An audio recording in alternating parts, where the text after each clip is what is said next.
World cup की तारीख का सबसे बड़ा मुकाबला पाक भारत टाकरा 15 अक्टूबर को होगा, लेकिन 15 अक्टूबर से ठीक 2.5 महीना पहले भारतीय शहर गुजरात की अस्पतालों के कमरे तक बुक होने लगे हैं। क्या वजह है, क्यों हो रहे हैं गुजरात के अस्पतालों के कमरे बुक?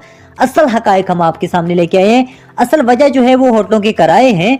वही होटल जो आज से चंद दिन पहले तक जिनमें एक कमरे का किराया 15 से 20 हजार रुपये होता था, अब उन्हीं कमरों का किराया 90 से 1 लाख रुपए हो चुका है।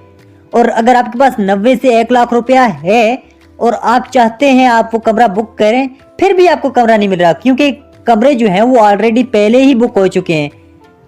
ऐसे में पाक भारत क्रिकेट शायकीन हैं, बड़े चालाक हैं, बड़े तेज। उन्होंने एक नया काम निकाला है कि वो इन दिनों भारत के शहर गुजरात में जो है वो अस्पतालों के कमरे बुक कर रहे हैं। ऐसी वाले कमरे जहाँ पे अच्छे अस्पतालों के कमरे जो हैं वो आपको 15 से 20 हजार रुपये में मिल जाते हैं, एक दिन के किराया जिनका होता है। तो शायकीन ने यह हल निकाला है।